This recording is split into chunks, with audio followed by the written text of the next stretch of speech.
পায়া বা নেহারি যাই বলুন না কেন, খুব কম মশলা দিয়ে অল্প সময়ের ভিতরে কিভাবে এই পায়াটা রান্না করা যায় তার একটি রেসিপি আজকে শেয়ার করব। সামনে যেহেতু কুরবানির ঈদ, এই রান্নাটা কিন্তু প্রায় সবাই করবে, আর এই খাবারটা পছন্দ করে না এমন কেউ কিন্তু খুঁজেও পাওয়া যাবে না। ভাত, রুটি, পরোটা সব কিছু দিয়েই কিন্তু এই পায়াটা খাওয়া যায়। তো আমি এখানে একটা পা নিয়েছি, এটা গরুর পা।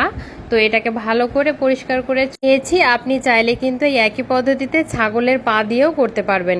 2টা তেজপাতা ছিঁড়ে দিয়ে দিলাম, এখানে দারুচিনি দিয়ে দিচ্ছি 2-3টার মতো, এলাচ দিয়ে দেব, লবঙ্গ দিয়ে দেব আর গোলমরিচ দিয়ে দেব। আস্ত মশলা এগুলো দিলেই হবে, এগুলোকে গুঁড়ো করার কোনো দরকার নেই। পরিমাণ মতো হলুদ দিয়ে দিলাম, সামান্য মরিচের গুঁড়া ব্যবহার করেছি, জিরা গুঁড়া দিয়েছি, পেঁয়াজ বাটা দিয়েছি এখানে 2-3 চা চামচের মতো। আপনারা পেঁয়াজ বাটাটা বেশি করে দিতে পারবেন।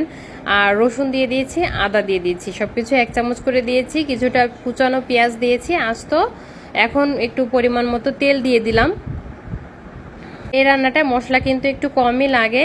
তারপর পরিমাণ মতো পানি ব্যবহার করেছি এখানে, আমি যেহেতু প্রেসার কুকারে সেদ্ধ করব। স্বাদ মতো লবণ দিয়ে দিলাম। সব কিছু দিয়ে এখন ভালো করে একটু চামচ দিয়ে নাড়িয়ে চাড়িয়ে দিব, যাতে মশলাগুলো খুব ভালোভাবে সব জায়গায় মিশে যায়। আপনারা যদি হাঁড়িতে রান্না করতে চান, একই প্রসেসে কিন্তু আপনারা হাঁড়িতেও রান্না করতে পারবেন, কিন্তু একটু সময় বেশি লাগবে। আর যদি প্রেসার কুকারে দেন, সময়টা একটু কম লাগবে। তো আমি 5 থেকে 6টা শীষ দিয়ে রাখবো ওখানে। আর এখানে তেল গরম করেছি অন্য একটা কড়াইতে, সামান্য জিরা দিয়েছি ফোড়নের জন্য, কয়েকটা পেঁয়াজ কুচি, কয়েকটা রসুন কুচি দিয়ে এটাকে ভালো করে একটু বেরেস্তার মতো করে ভেজে নিয়েছি। এখন সেই পায়ার ঝোলটা অল্প করে দিয়ে তারপর কড়াইটা যখন একটু ঠান্ডা হয়ে আসবে, তারপর আমি এখানে দিয়ে দেব সম্পূর্ণ মাংসটা। এ পর্যায়ে কিন্তু একটু আস্তে ধীরে ঢালতে হবে, আর চুলার আঁচটা কমিয়ে রাখবেন, না হয় কিন্তু গায়ে ছিটে লাগবে।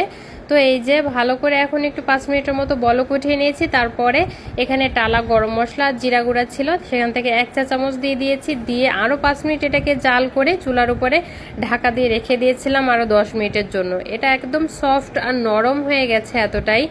তো এই যে আমি এখন পরিবেশন করে দিচ্ছি, দেখুন কতটা লোভনীয় লাগছে দেখতে। সামনে যেহেতু কুরবানির ঈদ, রেসিপিটা আপনাদের অনেক কাজে লাগবে, আর খুবই কম মশলায় শর্টকাটে এই রান্নাটা করা যায়, কিন্তু একদম ঝামেলা মুক্ত। রুটি, পরোটা সব কিছুর সাথে কিন্তু খেতে ভীষণ ভালো লাগে। চাইলে কিন্তু ভাত দিয়েও খেতে পারেন, আমার কাছে তো ভাত দিয়ে আরও বেশি ভালো লাগে। যাই হোক, রেসিপিটি ভালো লাগলে অবশ্যই লাইক, শেয়ার ও কমেন্ট করতে ভুলবেন না। যদি ফেসবুক থেকে দেখে দেখেন, অবশ্যই ফলো দিবেন। আল্লাহ হাফেজ।